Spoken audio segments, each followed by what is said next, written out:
Hello, everyone. I'm just an ordinary person. I'd like to share my own experience. Lately, I've been seeing a lot of this type of content creators, and then I noticed some comments like these in the comment sections below. Let me talk about my personal experience. At first, it was because of a popular comment in the comment section that I got curious and bought the movie they mentioned to watch. Then, through Xiaohongshu, I added a friend who sent me a bunch of video clips.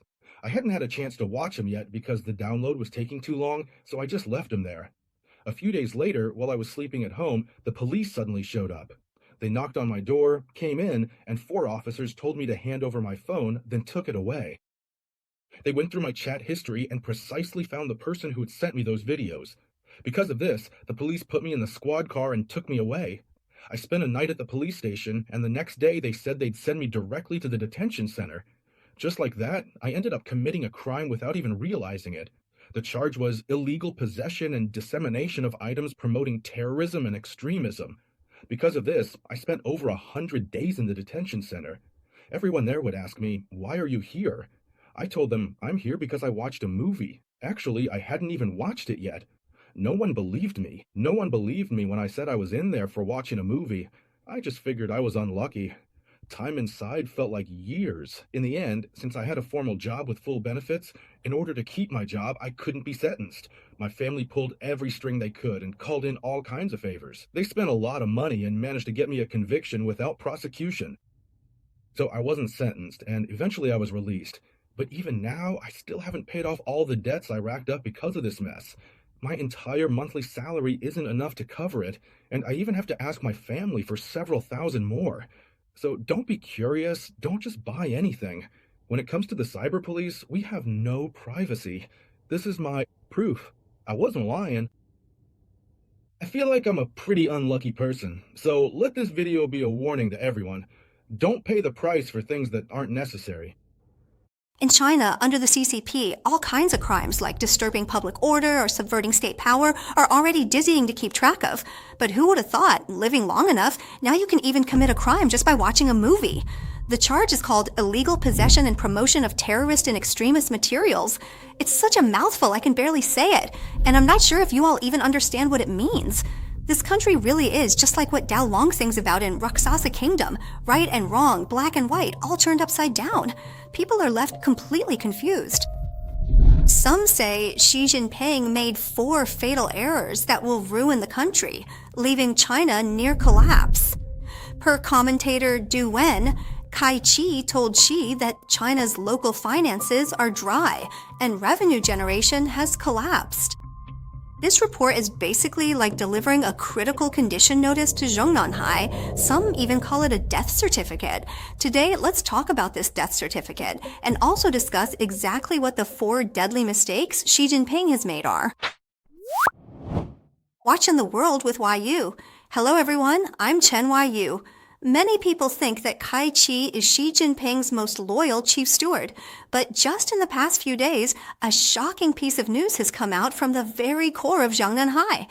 Kai Chi, Xi's trusted confidant, actually told Xi Jinping the naked truth, that the emperor has no clothes. Before May 26th, Du Wen, the deputy director of the Legal Advisory Office of the Inner Mongolia Autonomous Region government, revealed on his YouTube channel that Shai Qi, a member of the CCP Politburo Standing Committee, had sent a confidential report to Xi Jinping. In it, he stated that local government finances across China are experiencing a complete systemic crisis. They're bleeding dry and have totally lost their ability to generate revenue.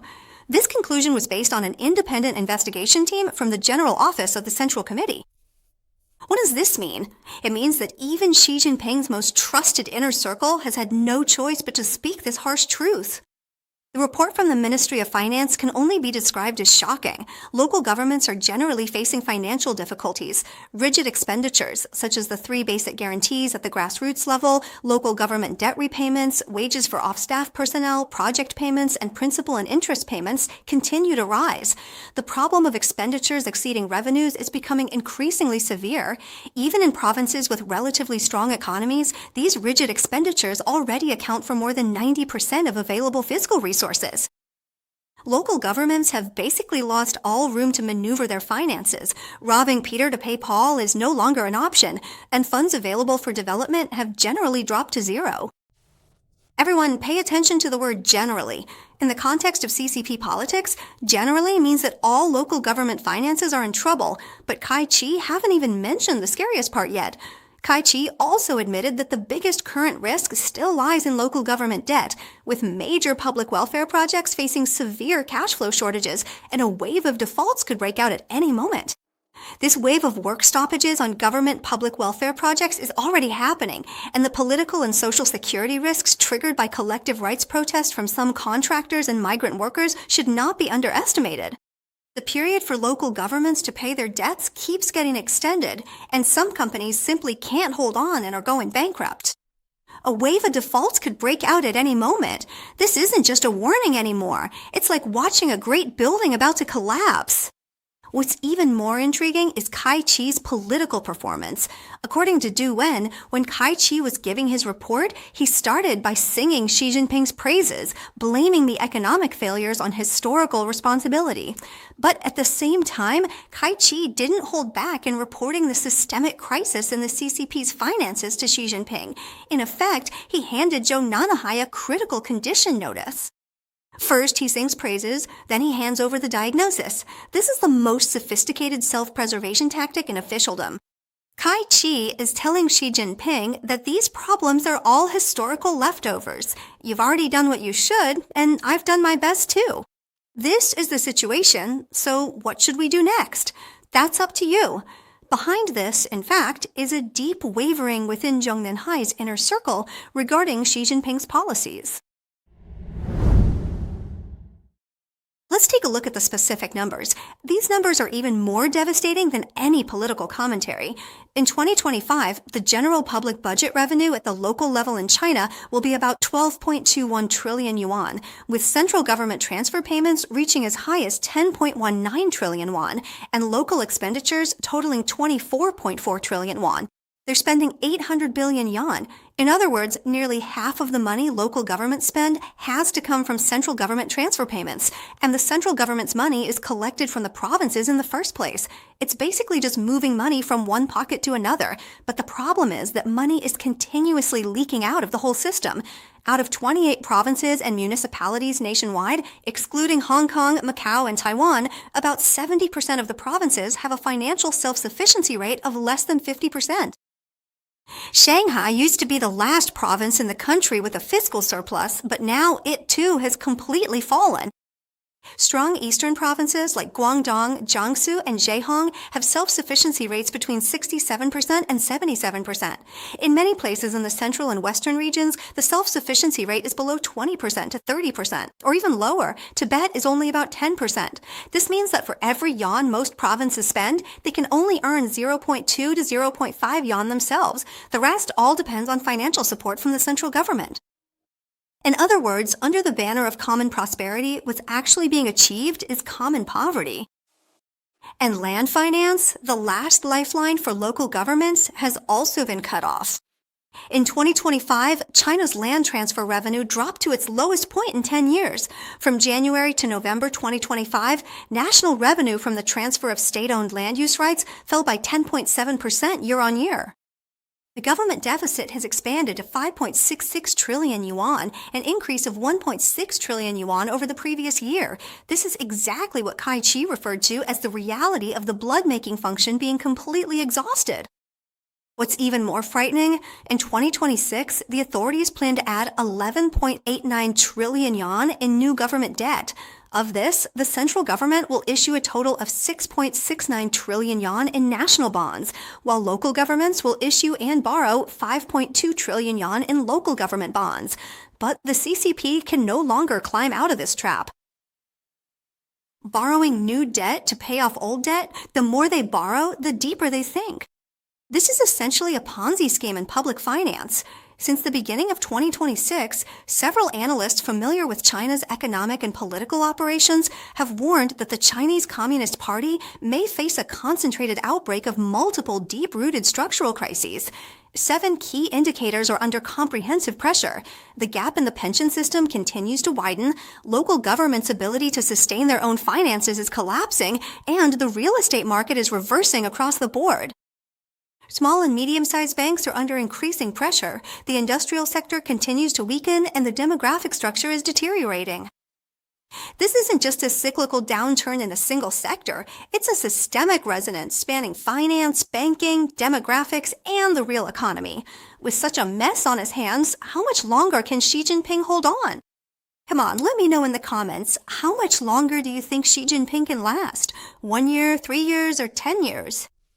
The X account New Heights posted an article mentioning that the well-known writer Hao Jingfang summarized the 4 major taboos of doomed rulers throughout Chinese and foreign history in her science fiction novel Yipeng Palace.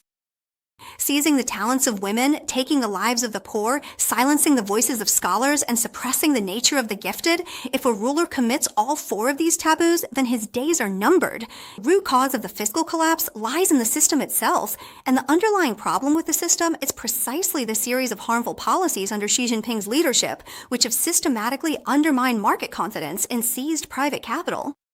Under the banner of common prosperity, Xi Jinping launched an unprecedented purge of wealth targeting private enterprises and the wealthy elite.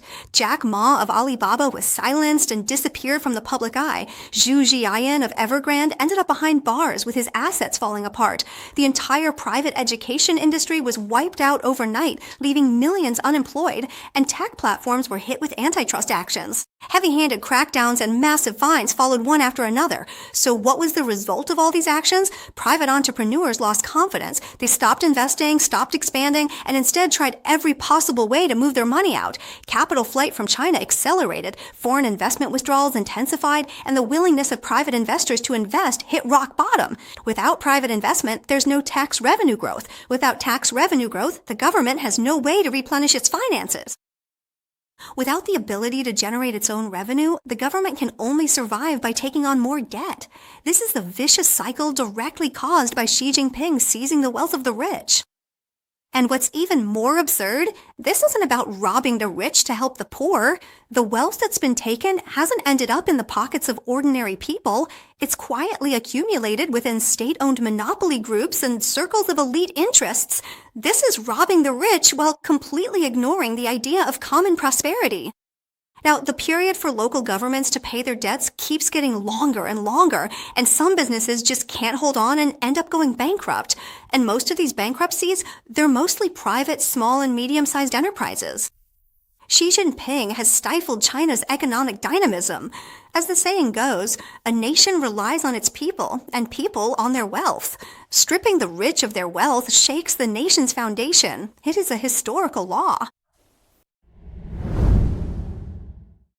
If taking away the wealth of the rich destroys economic vitality at the top, then taking away the lives of the poor is like lighting a bomb at the bottom that could explode at any moment. Right, while we're recording this show, a shocking mining disaster is unfolding. In China, at the Liu Shenyu coal mine in Qingwen County, Chengxi City, Shanxi Province, a major gas explosion occurred on the night of May 22nd. After the accident, the death toll quickly climbed in a short period of time, from the initial report of 8 deaths to the official announcement at one point of 90 people killed, and then later revised to 82. As for the real number of deaths, I believe it's much higher than that. Because in reality, there were actually 247 people underground, but only 124 were officially registered. When miners enter the mine, they're supposed to register and carry a personal tracking card. But, you see, I heard that some of the workers underground didn't even have tracking cards with them. This mining disaster is the most serious coal mine accident in China since 2017. These miners risk their lives just to earn a little money. And in the end, even the number of deaths has to be repeatedly changed by the government. This is the value of poor people's lives under Xi Jinping's rule. The mining disaster is just the tip of the iceberg. Those missing students, the organs of young people have already become spare parts, now part of the bodies of retired officials. Taking the lives of the poor doesn't always mean killing them directly. It could be making you too poor to afford medical care when you're sick, making you unable to find a job when you're unemployed, having the police beat you when you try to collect your wages, or making it impossible for your kids to go to school. When the basic survival line for those at the bottom keeps getting crossed, so-called social stability becomes nothing but a joke. When people reach the depths of despair, they end up doing extreme things. On May 24th and 25th, the X account China Tragedy Archive repeatedly reposted several related videos. The post said the incident took place in Tangdeku Town, Shaoyang County, Shaoyang City, Hunan Province. During a bank robbery where someone used explosives, the military opened fire to suppress the situation, resulting in 3 deaths. One of the videos shows what appears to be a pedal-powered tricycle overturned on the side of the road with its contents scattered everywhere. Not far away, a person in white is lying motionless in the middle of the street, while a man in black stands nearby. Another video shows, under the cover of night, a military transport vehicle parked next to a building on the street.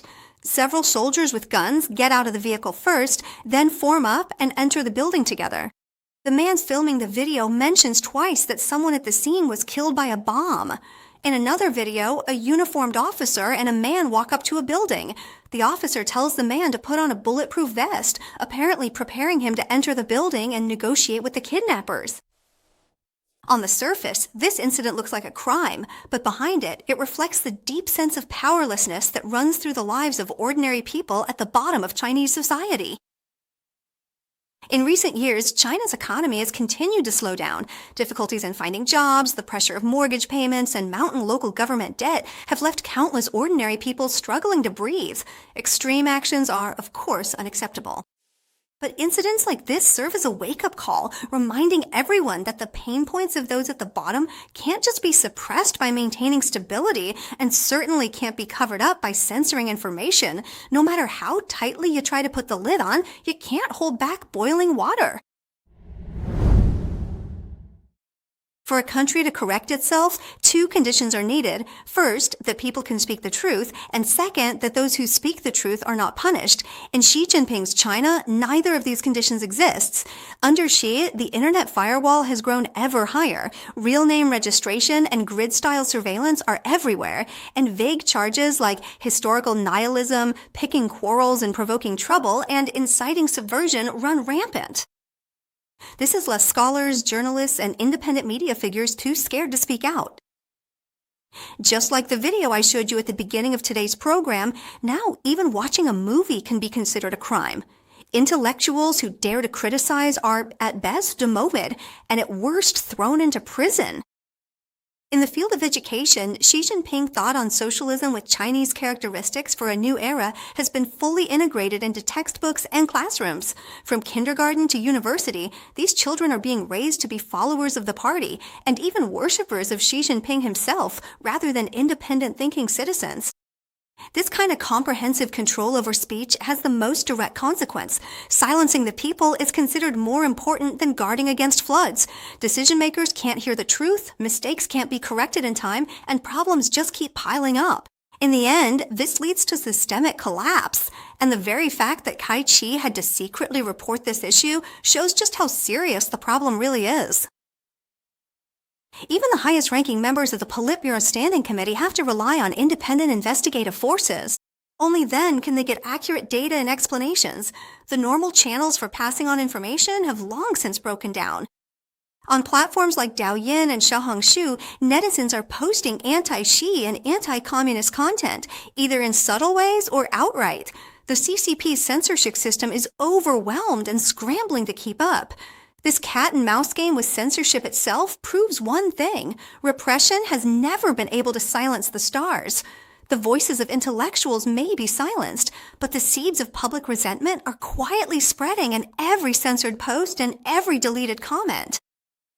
A system that doesn't allow any voices of criticism is like a pressure cooker with no vent. It's just waiting for that final moment to explode.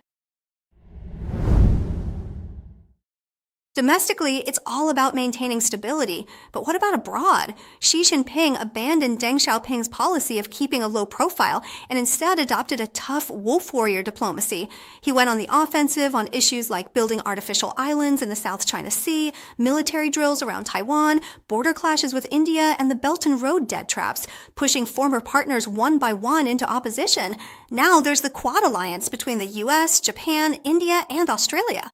Export controls on semiconductors and containment measures are gradually forming an international encirclement against China.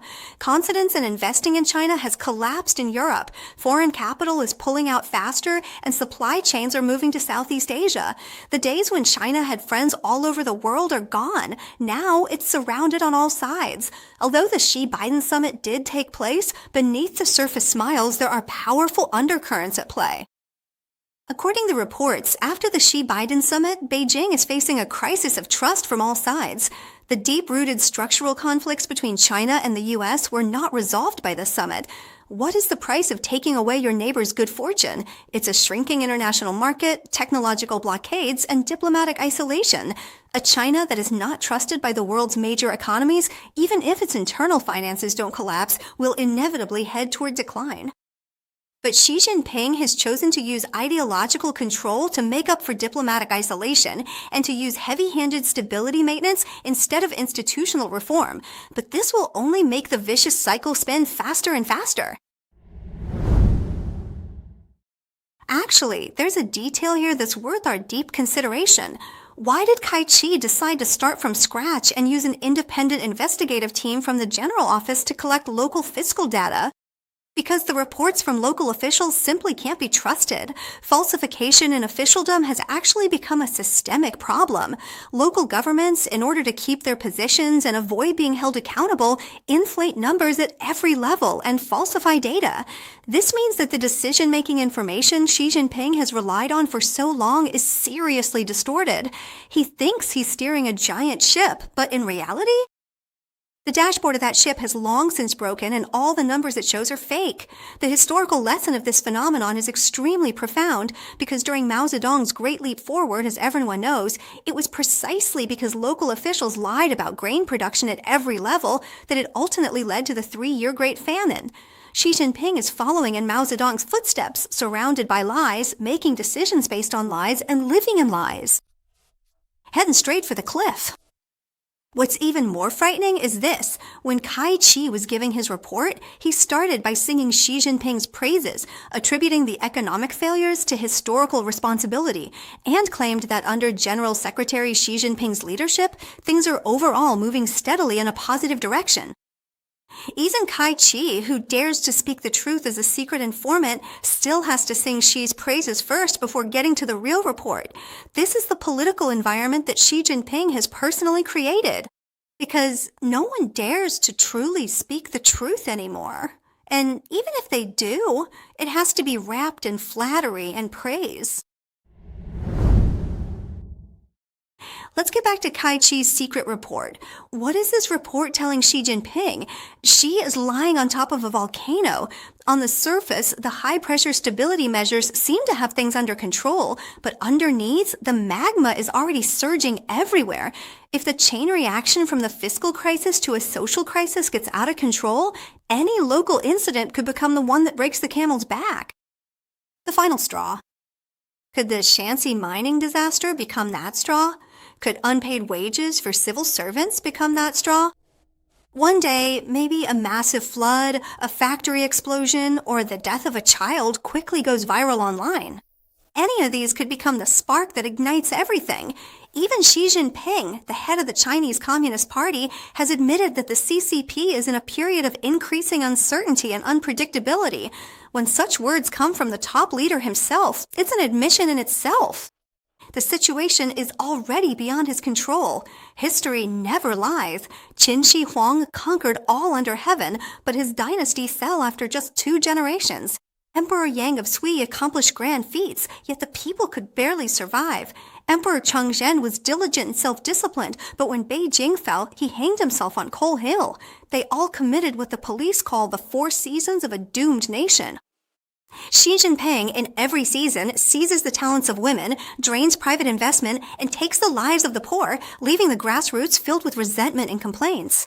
Silencing the voices of scholars, causing the decision-making system to break down, suppressing the spirit of the gifted, ultimately leading to isolation on all sides. This isn't just a temporary policy mistake, but a systemic and irreversible course of misguided actions. The moment Kai Chi signed that death certificate in Jiangnan High, history's verdict had already been quietly written. This Thursday, I'll be making a prediction about Xi Jinping and the ultimate fate of the Chinese Communist Party. In the show, 3 spiritual and metaphysical bloggers from both the East and the West, without consulting each other, all mention that something major might happen between June and August.